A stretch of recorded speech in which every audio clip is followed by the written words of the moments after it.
नमस्कार दोस्तों। अगर मैं सीएम होता के एक और पार्ट में आपका स्वागत है। आज मैं बताऊंगा कि ब्यूरोक्रेटिक इनर्शिया हमारे लिए क्यों एक मुसीबत बना हुआ है। दरअसल ब्यूरोक्रेसी के अलग अलग स्टेप्स होते हैं। कोई भी काम करने के लिए उसे उस स्टेप से गुजरना पड़ता है। फ्रॉम लोवेस्ट लेवल जैसे patwari, naib tehsildar to the highest level joint secretary. कोई भी काम करने के लिए आपको उस नीचे से लेके ऊपर वाले स्टेप तक फाइल पहुंचानी पड़ती है, और उसके बाद में क्लर्क लेवल, पीएन लेवल वगैरह वगैरह वगैरह। इन सब में ब्यूरोक्रेटिक इनर्शिया कहाँ आता है? तो ब्यूरोक्रेटिक इनर्शिया एक ऐसा टर्म है जो दर्शाता है कि ब्यूरोक्रेसी में कभी भी कोई काम खुद से नहीं होता। उसके लिए कोई ना कोई पुश की ज़रूरत होती है। तब तक वो फाइल उसी टेबल पे बैठी रहती है जब तक उस फाइल को कोई पुश नहीं करता।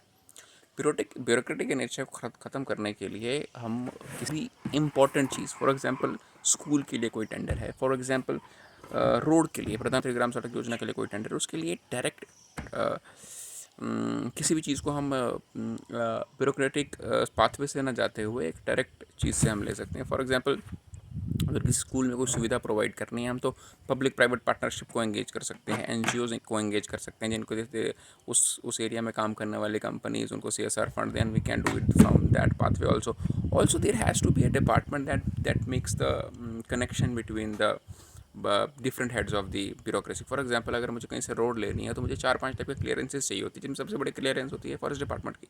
फॉरेस्ट डिपार्टमेंट की क्लियरेंस को लेने के लिए मुझे बहुत सारे पाथवे से गुजरना पड़ता है। I have to move applications and all. और अगर किसी हायर अथॉरिटी का कॉल आ गया तब तो बढ़िया है, लेकिन 99.9% केसेस में उसको एक लंबे प्रक्रिया से गुजरना पड़ता है। तो अगर कोई ऐसा डिपार्टमेंट हो जो इस ब्यूरोक्रेटिक इनर्शिया को काट सके और उन दो डिपार्टमेंट्स के बीच में ब्रिज क्रिएट कर सके, that would be a very important breakthrough जो हम अपने सिस्टम में ला सकते हैं। तो फॉर एग्जांपल अगर मैं जैसे सीएम हूँ तो मैं हर डिस्ट्रिक्ट में डीएसआरडी एस्टैब्लिश करूँगा।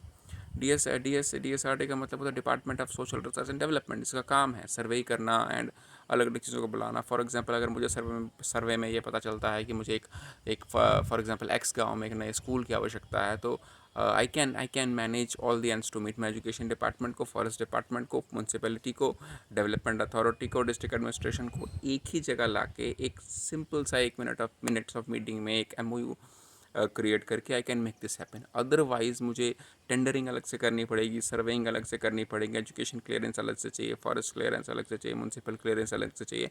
इस तरीके की चीज़ अगर मैं करूँगा तो it would be lot lot lot better. So मेरे काम करने का तरीका यही होगा कि I will make everything happen by collaborative effort.